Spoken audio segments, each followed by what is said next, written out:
जय श्री राम। परम प्रिय मेरे भाई बहन, आश्विनी माह की पूर्णिमा को शरद पूर्णिमा, कौमुदी पूर्णिमा अथवा जो है महाराष्ट्र में कोजागिरी पूर्णिमा अथवा कोजागर के नाम से जाना जाता है और भी देश में अलग अलग नामों से जाना जाता है। इस दिन भी माता महालक्ष्मी जी की आराधना करने से, साथ में ऐरावत पर सवार इंद्र भगवान की पूजा करने से मनचाहा धन की प्राप्ति अवश्य होती है।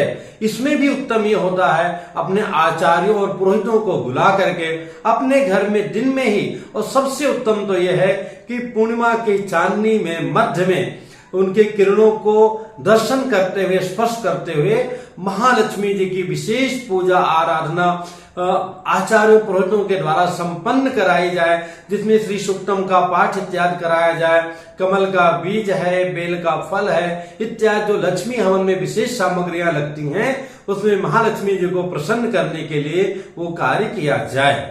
अगर आचार्य पुरोहित को हम नहीं बुला पा रहे हैं, स्वयं कैसे करें वो पूरा बताने का प्रयास कर रहा हूं। 9 अक्टूबर 2022 को ये शरद पूर्णिमा कोजागिरी पूर्णिमा है, तो इसमें हमें उत्तम यही है, आसपास कोई नदी हो, तीर्थ हो, सरोवर हो, वहां जाकर प्रातः जितना शीघ्र हो सके स्नान करना चाहिए। स्नान करने के बाद में पूरा दिन भर व्रत रहना चाहिए, निर्जला तो नहीं लेकिन हाँ जल इत्यादि ग्रहण करके व्रत रहना चाहिए। महालक्ष्मी माता जी की प्रसन्नता के लिए, जीवन में व्याप्त गरीबी दरिद्रता को दूर करने के लिए। इसके पश्चात में मध्याह्न काल में सामान्य पूजा करते हुए अपने भगवान को खूब अच्छी तरह से सजाना चाहिए, और दोपहर में ही हाथी की पूजा का भी बड़ा महत्व है। संध्या वेला में अगर हाथी की पूजा नहीं हो पाती है तो कोई बात नहीं, जहां पर हो कभी उनको केला इत्यादि खिला दीजिएगा। संध्या वेला में देखा जाए तो दीप दान करना चाहिए। 108 दीप दान कर सकते हैं अथवा उससे कम भी कर सकते हैं। पूरे घर को अपने जैसा छोटा बड़ा हो, दीपों से उसमें भी जो प्रमुख स्थान है, दरवाजा है, तुलसी मैया है, हमारा मंदिर है, इसके बाद में गौशाला है, भोजनालय है, इन स्थानों पर हमें घृत का दिया जलाना चाहिए। भगवान के यहाँ कम से कम 5, 7, 11 जैसा स्थान हो वैसा सजाना चाहिए। इसके पश्चात में रात्रि में बढ़िया गौ माता के दूध का खीर बनाना चाहिए।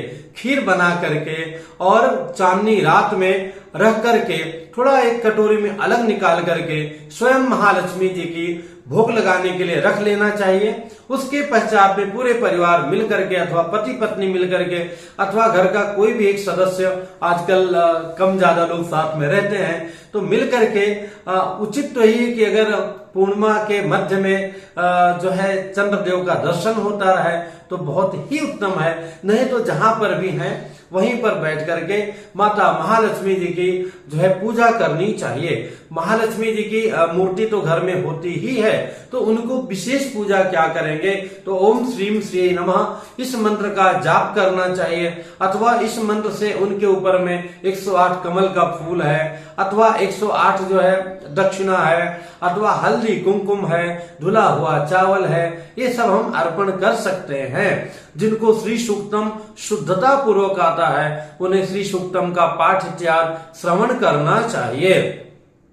इसके पश्चात रात्रि जागरण करना चाहिए, और जो खीर निकाला था वो माता महालक्ष्मी जी को भोग लगाना चाहिए। बाकी खीर जो है संभव तो खुले आसमान में रख देना चाहिए, वो बहुत पतले कपड़े से उसको ऐसे ढक देना चाहिए, और नहीं तो आजकल छन्नी वगैरह भी आती जालीदार, उससे ढक देना चाहिए। शरद पूर्णिमा के दिन चंद्रमा से जो है अमृत की वर्षा होती है, फिर प्रातः काल जो है पूजा इत्यादि करके वो ग्रहण करना चाहिए। प्रातः में विशेष नियम आया है, और इसी दिन मतलब 9 अक्टूबर को पूर्णिमा के ही दिन अथवा संध्या वेला में एक कटोरी में घी भर के दान करने से, एक सुपात्र योग्य ब्राह्मण को कांसे की कटोरी में अथवा फूल की कटोरी में दान करने से आप ओजस्वी होते हैं अथवा अपने बालक के नाम से करा रहे हैं तो बालक ओजस्वी तेजस्वी होता है। जैसे कि आज के समय में आप ओजस्वी नाम लेंगे, हमारे प्रधानमंत्री जी हैं, बाबा रामदेव जी हैं अथवा रतन टाटा थे, अलग अलग जगह पर अलग अलग, अथवा अभी बागेश्वर धाम में स्वामी जी हैं। तो निश्चित ये लोग पुण्य के प्रतीक हैं, निश्चित इन लोगों ने विशेष पुण्य किया होगा। तो ये कटोरी घी भर करके दान करना चाहिए। इसके पश्चात में रात्रि में कथा श्रवण करना चाहिए और प्रातः काल पुनः आचार्यों विप्रों को अगर आपने पहले बुला के उनको उसी दिन सम्मान कर दिया है तो वहां पर उनको वस्त्र इत्यादि दान करना चाहिए। बढ़िया से मधुर भोजन भगवान को भोग लगा करके अर्पण कराना चाहिए। नहीं दूसरे दिन भी वो दान की सामग्री उनको आप दे सकते हैं और सब परिवार मिलकर के इसकी कथा सुनना चाहिए। कथा जो है इस प्रकार से है। मेरे भाई बहन, इस रात्रि का बहुत बड़ा महत्व है। महालक्ष्मी जी स्वयं जो है भ्रमण करती हैं। तस्मै वित्तम प्रयच्छामि यो जागृति मही तले। मही मतलब पृथ्वी पर जो जागृत हैं। ऐसा नहीं कि जैसे हम नशा करके जागृत हैं अथवा टीवी देखकर जागृत हैं, ऐसा नहीं है। उनकी सेवा में, यहां तक आपका छोटा बच्चा भी, आप टीवी देख रहे होगे, आपके पास आएगा तो वो जान जाएगा टीवी में इनका मन लगा, हमारी तरफ मन नहीं लगा, वो भी जान जाता है। वो तो पूरे संसार की माँ है।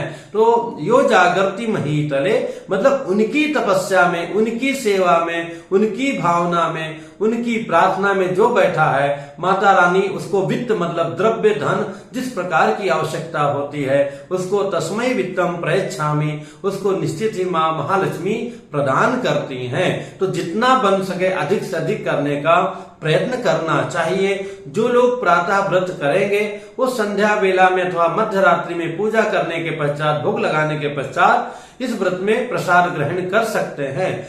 अगर फलाहार करके रहें तो बहुत ही उत्तम है। अगले दिन जो है उनको पारण करना चाहिए। इससे माँ महालक्ष्मी बहुत ही प्रसन्न होंगी और व्रत भी जो है 101% आपका पूर्ण हो जाएगा। इसकी कथा जो है मगध देश की आती है, जो आजकल आप पटना कह सकते हैं अपने देश में। मगध जो है वहां पर बहुत बड़ा राजा था। तो वहां पर उनके राज्य में जो है एक ब्राह्मण देवता रहते थे, उनका नाम वलिद था। और ब्राह्मण जो है भैया मेरे बहुत संघर्ष करते हैं। दिन में 10 फोन मेरे पास अगर आता है ना तो 7 फोन जो है आदमी किसी न किसी संकट से जो है जूझ रहा होता है। तो सबका दुख, भले हम कितने दुखी हो, हमारे जीवन में कितना कष्ट हो, फिर भी हमें लोगों को आशीर्वाद ही देना है। ये हमारा कर्तव्य है, ये हमारा धर्म है, ये हमारी नैतिक जो है जिम्मेदारी सभी विप्रों की है। और लगभग सभी विप्र जो धर्म से जुड़े हुए हैं, जो व्यापारी हैं, उनको गणना में नहीं करता हूं, पर जो सच में जो है जो विप्र हैं उस नियम से वो लोग ऐसे ही करते हैं। तो वो ब्राह्मण बेचारे बहुत दुखी थे। क्यों दुखी थे? क्योंकि उनकी पत्नी कर्कशा थी, चंडी नाम उनका था। कर्कशा मतलब जो शांति से बैठने ना दे, हर चीजों में कमियां ही कमियां निकाले। सुदामा जी की पत्नी की तरह सुलक्षणा नहीं, यहाँ तो कर्कशा देवी थी, नाम था चंडी उनका। तो रोज वो महाराज को परेशान करें। अच्छा, उन्होंने अयाचित व्रत ले रखा था। अयाचित मतलब किसी के आगे याचना नहीं करना, किसी के यहाँ मांगने नहीं जाना, भगवान की सेवा करते हुए अपने घर में जो कोई दे गया, जो कोई अर्पण कर गया, उसी में जीवन यापन करना, ये उनका नियम था। तो इस नियम में अगर देखा जाए तो हमारे पूज्य गुरुदेव भगवान, जिनका भी 1 हफ्ता पहले ही महाप्रयाण हुआ है, तो उस ऋषियों के श्रेणी के वो महाराज थे। तो वो पत्नी बार बार कहे कि काम करो, आप महाराजा के यहाँ जाकर के चोरी कर लो, क्योंकि राजा है तो ज्यादा लाभ मिलेगा, और ला करके हमारे सुख सुविधा की सारी व्यवस्था कर दो। महाराज बहुत परेशान हो गए नित्य उसके तानों को सुन करके। एक दिन तो इतना अति हो गया कि वो बेचारे किसी प्रकार से व्यवस्था करके अपने पिताजी का श्राद्ध कर रहे थे, और वो मारे गुस्से के आई कि जय जय श्री राम, हमारी यहाँ दूसरी आवश्यकताएं पूरी नहीं हो रही है और तुम अपने पितरों के लिए श्राद्ध कर रहे हो। मारे गुस्से के पिंडों को उठा के कुएं में जो है फेंक दी। बहुत दुखी हुए कि ऐसे जीने से तो क्या फायदा है, जय जय श्री राम हो जाना ही उचित है। लेकिन अब सामने कहाँ मरने में फिर महापाप लगता है।